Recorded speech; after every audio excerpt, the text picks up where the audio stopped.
서신 채로 말씀 봉독하시겠습니다. 하나님께서 오늘 우리에게 주시는 말씀은 히브리서 4장 14절에서 5장 10절입니다.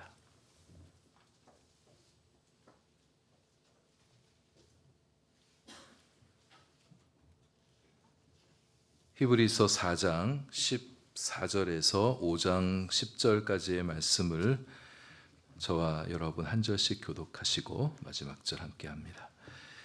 그러므로 우리에게 큰 대제사장이 계시니 승천하시니 곧 하나님의 아들 예수시라. 우리가 믿는 도리를 굳게 잡을지어다.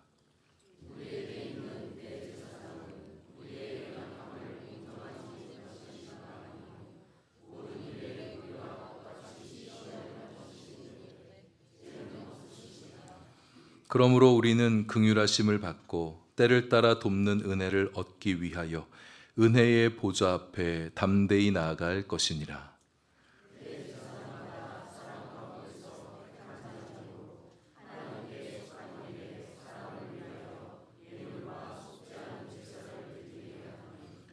그가 무식하고 미혹된 자를 능히 용납할 수 있는 것은 자기도 연약에 휩싸여 있음이라.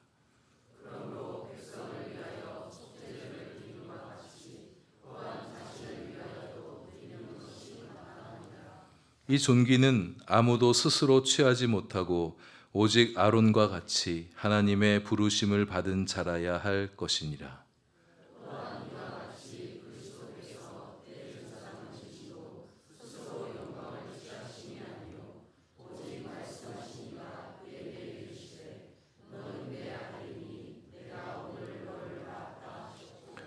또한 이와 같이 다른 데서 말씀하시되 내가 영원히 멜기세덱의 반차를 따르는 제사장이라 하셨으니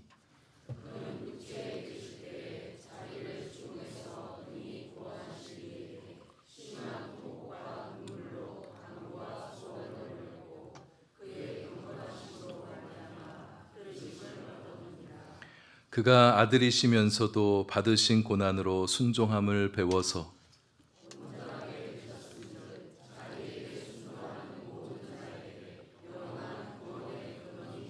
함께합니다.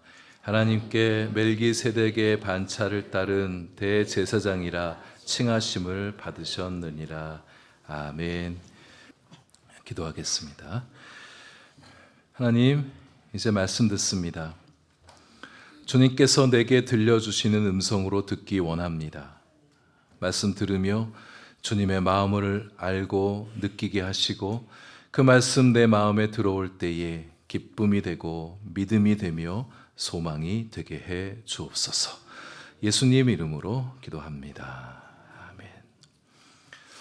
여러분, 우리는 예수님 믿는 사람들이죠. 예수님이 내 존재, 내 신앙함, 내 삶을 살아가는 데 있어서 가장 중요한 분입니다. 예수님께서 내 존재가 시작되게 하셨고 내 믿음이 시작되게 하셨고 내 삶이 시작되게 하셨고 나의 존재의 길, 신앙의 길, 인생의 길에 함께 해주시고 인도해 가주시고요. 우리 인생이 다하게 되어질 때 내 길의 끝에서 우리는 예수님을 만나보게 될 것입니다. 그러니 우리는 나의 알파와 오메가 되어주신 우리 주님을 주목하며 살아야겠습니다. 예수님을 깊이 생각하며 살아가는 거예요. 내가 믿고 있는 내 믿음의 도리이신 예수 그리스도를 굳게 붙잡고 살아가는 우리가 되기를 바랍니다. 우리의 존재와 우리의 믿음, 우리의 삶은 예수님을 아는 만큼 더 아는 것의 깊이만큼 더 깊어지게 됩니다. 예수님을 깊이 생각하여 예수님을 깊이 아는 자가 될 수 있기를 바랍니다. 내가 믿는 도리에 내 존재를 더욱 깊숙이 밀어넣게 되어질 때 우리의 존재는 더욱 강해지게 됩니다. 내가 믿는 나의 도리에 내 신앙을 더욱 밀어넣을 때 내 신앙은 얄팍하지 않고 단단한 신앙이 되어지는 거예요. 내 삶도 더욱 커지고 더 힘이 있어지고 내 삶의 지경도 더욱 넓어져 가게 됩니다. 오늘 본문에서도 예수님께서 어떤 분이신지를 말씀해주고 있는데요. 그런데 오늘 본문은 예수님께서 어떤 분이신지를 우리에게 보다 명확하게 알게 해주시기 위해서 한 존재를 예수님 맞은편에 세우고 있습니다. 바로 대제사장입니다. 대제사장과 예수님 사이의 비교를 통해서 우리 예수님이 얼마나 탁월하신 분이신가를 증거합니다. 유대교의 대제사장은 모세 다음이에요. 유대인들에게 대제사장은 매우 특별한 존재입니다. 근데 그가 아무리 대제사장이 아무리 위대하고 탁월하다 하더라도 예수님에게는 미치지 못한다. 그래서 이 말씀은 유대교로 돌아가려고 하는 유대인들을 돌려 멈춰 세우는 말씀이 되기도 하는 거예요. 우리는 유대인들이 아닌지라 이 대제사장이 사실 좀 낯섭니다. 낯선 존재죠. 우리가 대제사장이 어떤 사람인지 다 깊이까지 알 필요는 없을 수 있지만 예수님을 더욱 알기 위해서 대제사장에 관하여 이 정도는 좀 알고 있어야 됩니다. 대제사장은 제사장들 가운데 가장 큰 자입니다. 제사장은 하나님과 백성들 사이에 중재하는 역할을 하죠. 예배를 집례합니다. 특별히 백성들의 죄를 속하기 위해서 속죄 제사를 수행하는 자가 제사장이에요. 오늘날 굳이 말해보자면 교회의 목사들이다 이렇게 말해볼 수도 있을 것 같아요. 대제사장은 그런 제사장들 가운데 가장 큰 존재입니다. 제사장을 대표하는 자이죠. 제사장은 수가 상당히 많이 있지만 학자들은 다윗 시대의 제사장들 숫자를 얘기하면 한 수천 명 된다 이렇게까지 얘기하거든요. 그러나 대제사장은 오직 한 명 세워집니다. 대제사장은 그렇게 제사장들을 대표하고 또 온 백성들을 대표하는 자예요. 하나님과 백성들 사이에서 가장 권위 있는 영적 중재자가 바로 대제사장입니다. 그런데 예수님이 그 대제사장보다 더 크신 분이라고 말씀하고 있어요. 그래서 오늘 본문에서 예수님을 두고 일컬어 큰 대제사장이다 이렇게 말씀하고 있는 겁니다. 대제사장은 백성들 곁에서 백성들을 위해 중재하는 역할을 하듯이 예수님께서 우리 곁에서 우리를 위해 주시고 우리를 중보해 주고 계시죠. 근데 대제사장은 사람인지라 모든 백성들 한 사람 한 사람 곁에서 그들을 위해 주지는 못해요. 그러나 우리 예수님은 우리 곁에서 우리 한 사람 한 사람을 위해 주시는 중보해 주신 분이십니다. 예수님의 대제사장다운 면모가 오늘 본문에서 여실히 드러나는데 한 네 가지로 좀 나누려고 합니다. 첫째는 예수님은 승천하신 분이시다. 우리는 예수님께서 부활하신 후에 40일간 이 땅에 머물면서 제자들에게 하나님 나라를 가르쳤다는 사실을 사도행전의 증언을 통해서 잘 알고 있습니다. 원래 계셨던 곳이 하늘이니까 하늘 올라가신 거지. 하늘에 있다가 내려오셨으니까 다시 올라가시는 거. 하늘로 다시 올라가셨다는 게 새삼스러울까? 우리는 이렇게 생각할 수 있어요. 게다가 대제사장도 결국은 하늘에 올라가게 될 것 아닌가? 설마 대제사장이 음부에 떨어지겠나? 그럼 하늘로 올라가게 될 건데 하늘로 올라간다는 차원에서는 예수님이나 대제사장이나 뭐가 다른 게 있겠나? 네, 여러분 아닙니다. 다릅니다. 예수님께서 승천하셨다는 이 말은 하늘에 있는 어떤 영적 공간으로 올라가셨다는 그 말보다도 예수님께서 원래 계셨던 그 자리로 돌아가셨다는 거예요. 예수님께서 원래 계셨던 그 자리가 어디입니까? 하나님 보좌 우편이잖아요. 하나님 보좌 우편으로 다시 올라갔다. 대제사장도 하늘에 올라가지만 하나님 보좌 우편에 가는 건 아닙니다. 그리고 예수님의 승천은 하늘에 올라가셔서 땅을 다스린다는 의미도 전달되어집니다. 하나님 보좌 우편에서 예수님은 이 세상과 온 우주와 여러분과 저의 삶을 다스리시고 지켜주시고 중보해주고 계시는 거예요. 아무리 위대한 대제사장이라 할지라도 그 일은 결코 감당할 수가 없죠. 그리고 예수님의 승천이 우리에게 주는 또 하나의 중요한 메시지가 있습니다. 예수님은 승천하셔서 자신의 안식에 들어가셨다. 앞에 4장 10절에서 말씀하고 있어요. 예수님께서는 이 땅에서 그분이 하실 일들 다 마치고 하나님의 영원한 안식에 들어가셨어요. 먼저 그곳에 들어가셔서 우리를 기다리고 계십니다. 우리를 초대하시고 그 영원한 안식의 나라에 우리도 들어와서 예수님과 함께 그 안식을 누리기를 기다리고 계시는 거예요.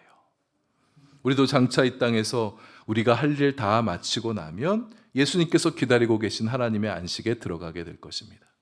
물론 누구나 들어갈 수 있긴 하지만 아무나 들어갈 수 있는 건 아니죠.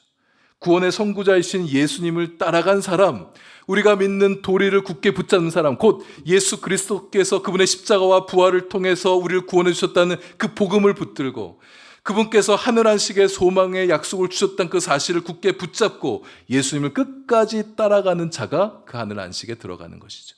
그래서 14절 끝에 우리가 믿는 도리를 굳게 잡으라고 권면하고 있는 거예요. 그 도리의 주인공이신 예수님을 놓쳐버리게 되면 예수님을 따라 하늘 안식에 들어갈 수 없기 때문입니다. 선배 목사님들한테 우스갯소리로 들었던 얘기가 있는데 제가 실제로 목회하면서 저도 그것을 경험하게 됐던 일이 있습니다. 어느 교회선가 성도 가정들께 신방하게 되어질 때 한 가정을 신방했는데 부인 집사님은 예수님을 너무 잘 믿어요. 근데 남편은 신앙이 없는 분입니다. 근데 신방 받을 때 같이 두 분이 함께 예배 드리게 됐어요. 신방하면서 남편 분에게 아내 집사님을 따라서 예수님 잘 믿으셔야죠. 우리 같이 천국 갑시다. 이렇게 얘기했더니 그분이 이렇게 얘기하는 거예요. 나에게는 믿음이 없습니다. 그러나 만약 천국이 진짜 있다면 그때는 내가 내 아내 옷자락 끝은이 붙잡고 따라가면 되지 않겠습니까? 껄껄껄. 여러분, 하늘나라는 아내 옷 붙잡는다고, 아내 손 붙잡는다고, 예수님 잘 믿는 사람 붙잡는다고 갈 수 있는 곳이 아닙니다. 예수님 붙잡아야 되는 거예요. 구원의 도리를 붙잡아야 가는 곳입니다. 예수님 믿음으로 구원받고 예수님의 사랑이 나를 구원해 주셨으며 나를 용서해 주셨고 하늘 안식까지 이르게 해 주실 것이란 그 믿음으로 들어가는 거죠. 예수님 손 굳게 붙잡겠다고 여러분 고백하실 수 있기를 바랍니다.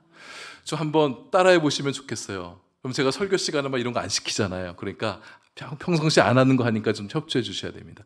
난 너무 부끄러워서 옆에 사람이 옆에 사람 신경 써도 차마 내 입 밖으로 못 하겠다 그러면 속마음이라도 꼭 따라해 주시길 바랍니다. 따라해 보십시오. 나 예수님 굳게 붙잡겠습니다. 예수님의 십자가 결코 놓지 않겠습니다. 나 구원의 복음 꼭 붙들고 살겠습니다. 아멘. 예수님의 사랑, 예수님의 구원, 예수님의 소망의 약속을 붙잡고 놓지 않는 우리가 되기를 원합니다. 그래서 우리 주님께서 약속하신 그 하늘의 안식을 우리 다 함께 누리는 우리가 되을 수 있으면 좋겠어요. 그 영원한 안식 나라에 들어가서 그 나라의 풍요로움과 그 나라의 새로움과 그 나라의 넉넉한 기쁨을 만끽하며 영원토록 살아가는 저와 여러분 될 수 있기를 축복합니다. 두 번째, 예수님은 우리의 연약함을 공감해 주시는 분이십니다. 4장 15절 말씀인데요. 우리에게 있는 대제사장은 우리의 연약함을 동정하지 못하실 이가 아니요. 예수님께서 우리의 연약함을 동정하시고 알아주시는 이유는요, 무력한 인간의 실체를, 인간이 얼마나 무력한 존재인지를 몸소 경험해 보셨기 때문이에요. 예수님께서는 이 땅에 사람의 몸을 입고 내려오셔서 사람과 똑같은 조건 안에 사셨습니다. 인간처럼 똑같이 육체적인 고통, 정신적인 고통, 영적인 고통을 경험하셨어요. 배고파도 보셨고, 또 많이 걸으실 때는 피곤하여 쉬기도 하셔야 됐었고, 또 고된 일 하고 나면 잠도 주무셔야 했습니다. 사람들로부터 비난하는 말도 들어보시고 경멸하는 말도 들어보시고 인간의 배신도 겪어보셨어요. 사람이 다른 사람을 정신적으로 학대하는 것도 지켜보기도 하셨어요. 귀신 들려 고통받는 사람들, 귀신 들려 삶이 망가진 사람들도 많이 만나보셨습니다. 하나님 말씀 무시하는 사람들, 하나님의 뜻을 자기 마음대로 해석하면서 그게 하나님의 뜻이라고 억지 부리는 사람들에게서 영적인 고통도 느끼기도 하셨어요. 늘 아버지와 친밀한 교제 속에 사셨던 예수님이신데 십자가에 그 몸을 내어 던지실 때는 하나님 아버지와 영적 단절도 경험하는 그 깊은 영적 고통도 우리 주님은 느껴보셨죠. 그래서 예수님은 그 모든 인간적인 고난과 시련과 어려움을 하나님 아버지의 사랑과 성령님의 도우심을 힘입어 다 이겨내신 분이십니다.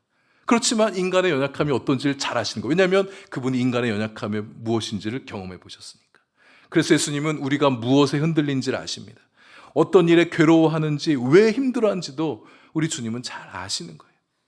세상 살면서 믿음 지켜보겠다고 고군분투하는 나를 알아주시고, 잘하려고 애쓰지만 때때로 실패하고 유혹에 흔들리고 넘어지는 나를 알아주시고, 시험 들기도 하는 연약한 자란 사실을 우리 주님께서 알아주시는 거예요. 인간의 연약함을 몸으로 경험해 보셨기 때문에 우리가 한계에 직면하게 되어질 때 낙심하고 좌절한다는 사실을 주님께서 아시고 우리의 그 마음을 공감해 주시는 거예요. 공감. 하나님과 백성들 사이에 중재하는 대제사장이라면 무엇보다 중요한 태도와 감정이 바로 이 공감이죠. 하나님 마음에 공감해야 돼요. 백성들의 마음에 공감해야 돼요. 그래야 하나님과 백성들 사이에 중재할 수 있는 자가 되는 겁니다. 예수님 대제사장에게는 이런 공감 능력이 크고 깊으셨어요. 예수님께서 우리의 연약함을 공감해 주시는 거예요. 여러분, 이게 얼마나 우리에게 위로와 격려가 되어주는 말입니까? 세상 그 누구도 나를 공감해 주지 못할 때가 있잖아요. 그러나 예수님 공감해 주시는 거예요. 남편도, 아내도, 자식들도, 부모도 아무리 친한 친구를 하더라도 내 마음 깊이를 알아주지 못할 때가 있는데 우리 주님은 알아주신다. 그 어떤 연약함마저도, 부끄러운 그 연약함마저도 다 공감해 주시는 하나님, 예수님. 예수님은 내가 연약할 때 무시하거나 외면하는 분이 아니십니다. 야, 그것밖에 못하냐? 네가 나를 믿게 된 지가 수십 년인데 그것밖에 못하냐? 목사라는 직분이 좀 부끄럽다. 너 이제 목사라고 못 부르겠다. 차라리 그냥 아저씨로 살아라. 어이 송씨 아저씨. 기대했는데 실망하고. 세상 사람은 그러잖아. 우리 주변 사람들 그러잖아요. 예수님 그렇게 하지 않는 거예요. 세상 사람들은 사람의 연약함을 비웃습니다. 사람들의 연약함을 이용하려 합니다. 연약한 사람들을 위해서 지배하려고 하죠. 그러니까 우리 주님은 결코 그렇게 하는 분이 아니십니다. 우리를 보듬어 주시고 위로해 주시고 연약함에 무너지지 않게 해주시고 설령 무너져 주저앉았다 할지라도 그 자리에서 다시 일어나 앞으로 나아갈 수 있도록 힘이 되어주신 분이신 거죠. 근데 여러분, 공감이 전부가 아닙니다. 공감만으로는 치유나 온전한 회복이 이루어지지 않기 때문이에요. 자기 문제에 허덕이는 사람이, 그 문제에서 헤어나오지 못하는 사람이 문제를 가진 다른 사람의 치유자가 되어줄 수 있겠습니까? 우리의 연약함은 적지 않은 경우에 죄로 인해 기인한다는 사실 우리도 잘 알고 있잖아요. 내 죄 때문에 연약한 거예요. 내 죄 때문에 넘어지고, 내 죄 때문에 상처받고, 내 죄 때문에 다른 사람도 힘들게 하고, 내 죄 때문에 이 문제를, 내 삶에 직면한 문제를 더 증폭시키고, 내 죄 때문에 실족하고 주저앉기도 하는 거죠. 공감을 넘어 치유와 회복과 갱신이 일어나려면 그럴 수 있는 진짜 힘을 가진 자가 있어야 되는 거예요. 연약함을 알지만 연약함을 이긴 자, 그래서 연약함의 중재자, 구원자가 되어줄 수 있는 분. 우리와 똑같이 시험과 유혹과 어려움을 겪지만 사탄의 죄의 공격을 받지만 죄를 짓지 않는 분이어야 우리의 죄를 용서해 주시고 치유해 주시고 자유하게 해 주시고 승리하게 해줄 수가 있는 거죠. 예수님이 바로 그분이신 거예요. 그러니 우리 그분을 의지해야죠. 우리가 비록 연약함과 죄 가운데 살아가고 있을지라도 그분을 의지할 때 우리는 결국 승리하고 회복되고 자유하고 새로워질 수 있는 겁니다. 그래서 4장 16절 말씀이 있는 거예요. 그러므로 우리는 긍휼하심을 받고 때를 따라 은혜를 얻기 위하여, 돕는 은혜를 얻기 위하여 은혜의 보좌 앞에 담대히 나아갈 것이니라. 여러분, 예수님께서 지금 은혜의 보좌 위에 앉아 계시는 거예요. 그곳에서 우리에게 은혜를 베풀 준비를 하고 계시는 겁니다. 그분이 가진 은혜는 부족함이 없습니다. 우리에게 다 퍼져도 부족함이 없는 은혜를 갖고 계신 거예요. 우리를 긍휼히 여겨 주셔요. 그분의 마음에 긍휼이 가득합니다. 우리를 긍휼히 여겨 주시기 때문에 우리가 그분의 긍휼을 구할 때 은혜의 보따리를 풀어 주시는 거예요. 예수님의 긍휼하심을 잊길 바랍니다. 내 연약함, 나의 죄, 내 마음의 깊은 곳에 있는 두려움, 좌절, 분노, 시기심, 질투심, 열등감, 정욕, 탐심, 이기심, 이런 것들로 인해서 우리 마음이 작아질 때가 있죠. 우리 삶이 흔들릴 때가 있습니다. 누가 했던 한마디 말 때문에 우울해지고 낙심해지고 도리어 마음이 강팍해지고 완고해지는 그런 연약한 나, 그런 나를 긍휼히 여겨주시는 우리 주님이세요. 그분의 긍휼하심에 우리 영혼을 던지십시다. 그분의 긍휼하심을 입어서 연약함을 이기는 우리가 되기를 원합니다. 나의 감정, 깊은 감정을 치유해 주시고 나를 근원에서부터 새롭게 해주시고 나를 시험에 빠지게 하는 그 모든 힘으로부터 굴복당하지 않고 맞서 승리할 수 있도록 해주시는 우리 예수님, 우리 그분을 붙들고 살아가는 저와 여러분 될 수 있기를 바랍니다. 때를 따라 돕는 은혜도 베풀어 주세요. 우리의 삶의 여정 가운데 필요할 때마다 은혜를 베풀어 주신다. 은혜의 보좌 앞에 담대히 나아가는 우리들 되길 바랍니다. 하나님께서 우리 이 자리에 예배한 우리 성도님들에게 한 분 한 분에게 은혜 베풀어 주시면 좋겠어요. 돕는 은혜가 우리 가운데, 내 문제 가운데 임해서 문제가 해결되어지고, 돕는 은혜가 나의 질병을 덮어서 내 질병이 치유되어지고, 영혼의 자유함을 얻게 되어지고, 잃어버린 것들 다시 되찾아오고, 돕는 은혜로 말미암아 내 삶이 다시금 회복되고 부유해지고 넉넉해지고 강해지는 은혜를 입게 되는 여러분과 저의 삶이 될 수 있기를 축복합니다. 그런데 어떻게 예수님은 죄를 짓지 않으실 수 있었을까? 여러분 놀랍지 않습니까? 여러분 예수님 하나님의 아들인데 하나님이니까 당연히 죄 짓지 않는 거지. 여러분 이렇게 쉽게 생각하지 마시길 바랍니다. 예수님은 이 땅에 오셔서 우리와 똑같은 사람으로 사셨기 때문이에요. 우리와 똑같이 시험 받으시고 똑같이 사탄의 유혹을 받으셨는데, 똑같이 죄의 공격을 받으셨는데, 시련과 고난 똑같이 받았는데 어떻게 우리와 달리 죄를 짓지 않을 수 있으셨을까? 그 이유는 그분의 마음이 아버지 하나님과 늘 연결되어 있었기 때문이에요. 그분의 내면 세계가 늘 말씀과 성령의 권세로 충만했기 때문이에요. 사탄은 예수님 주변에 늘 맴돌면서 예수님 어떻게 하면 무너뜨릴까 시시때때로 살피고 있는데 예수님의 내면 세계는 건들지 못하는 거예요. 밖에서 아무리 핍박하고 유혹하고 넘어지려고 해도 예수님의 내면 세계가 너무 단단하기 때문에 죄가 그 안으로 침투해 들어올 수가 없었던 거예요. 우리도 예수님처럼 우리 마음을, 우리 영혼을 말씀과 성령의 권세로 충만하게 하실 수 있기를 바랍니다. 우리도 죄의 유혹과 죄의 공격에 능히 넉넉히 이기는 자로 살아갈 수 있을 것입니다. 그러나 아무리 우리가 영적으로 단단하게 무장한다 할지라도 우리는 연약한 자들입니다. 그래서 내 입만 갖고는 안 되는 거예요. 그래서 오늘 16절 말씀이 중요한 겁니다. 하나님 앞에 나아가야 되는 거예요. 하나님 앞에 담대하게 하나님 자녀의 권위를 가지고 주님 앞에 나아가는 거예요. 나를 도와달라고, 긍휼히 여겨달라고, 돕는 은혜 베풀어 달라고 기도하는 겁니다. 주님께서 긍휼히 여겨주실 때 우리는 힘을 얻을 수 있습니다. 반복되는 말씀인데 여러분, 중요한 말씀은 자꾸 반복해도 좋아요. 주님의 긍휼에는 강력한 힘이 있습니다. 주님 나를 긍휼히 여겨주셔서 내 안에 도대체 달라지지 않는 이것이 달라질 수 있게 해달라고, 내 힘으로 해결할 수 없는 이 문제 주님 해결해달라고 돕는 은혜 베풀어 주십시오. 주님께서 도우시면 되는 겁니다. 주님의 은혜는 우리를 강하게 만듭니다. 주님의 강력한 은혜로 나를 이기게 해달라고. 주님의 은혜를 이길 수 있는 세상의 힘은 아무것도 없으니 주님의 강력한 은혜가 나를 덮어달라고 기도하는 거예요.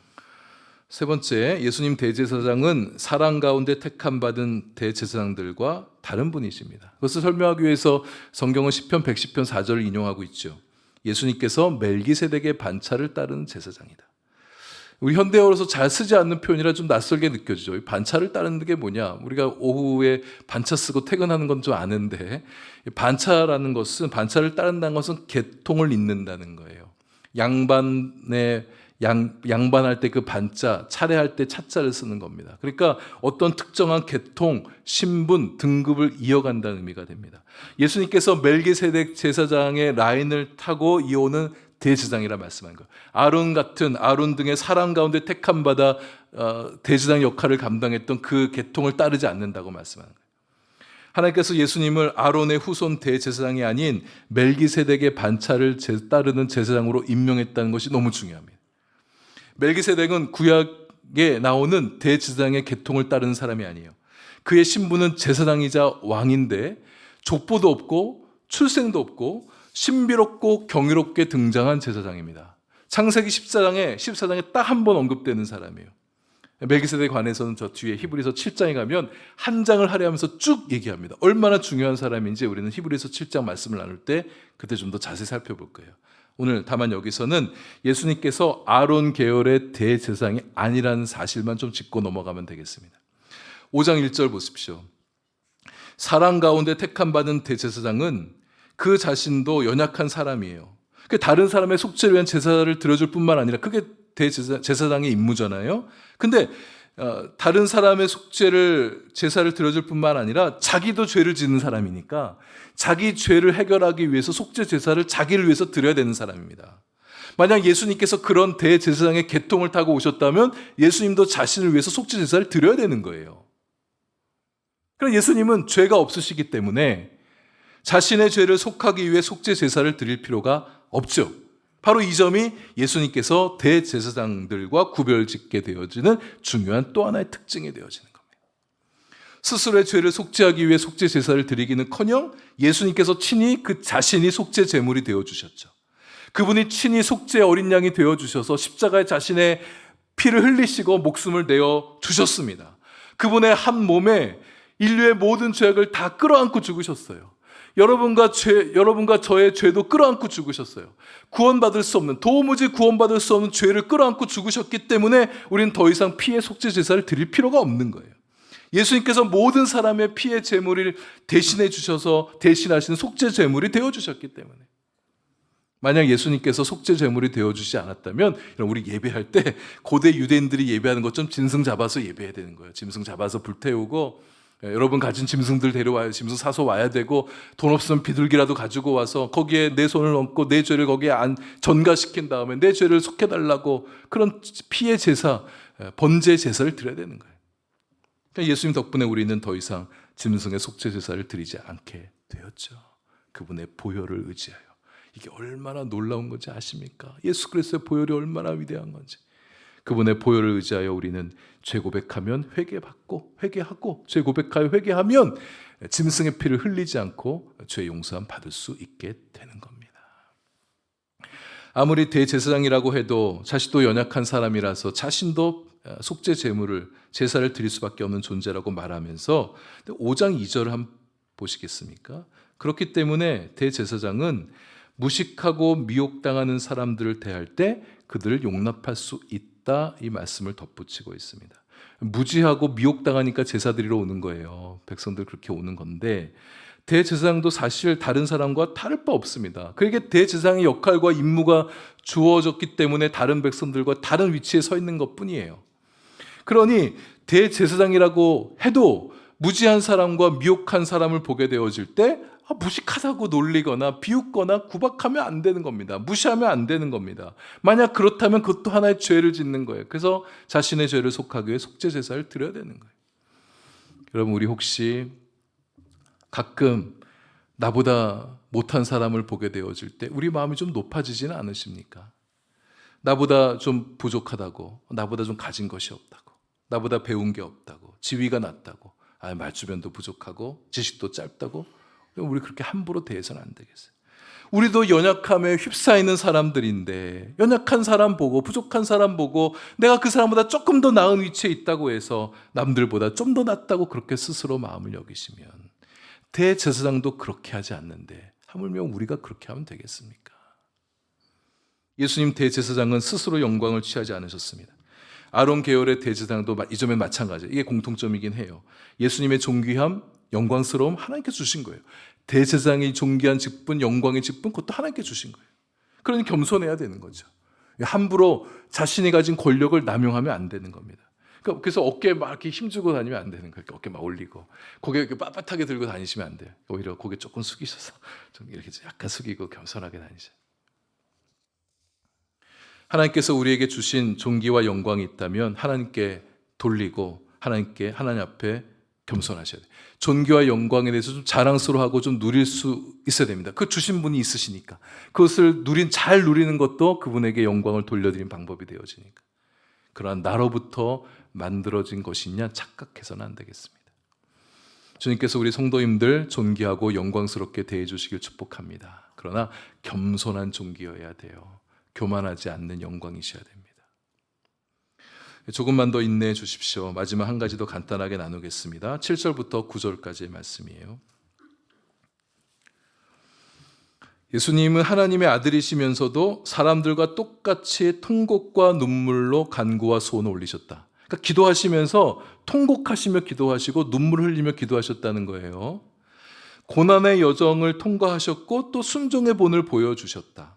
여러분, 이 점도 우리에게 중요한 메시지가 되어지는데, 예수님께서 육체로 계실 때 심한 통곡과 눈물을 흘리셨다 이렇게 말씀하고 있습니다. 예수님의 삶이 그만큼 쉽지 않았다는 거예요.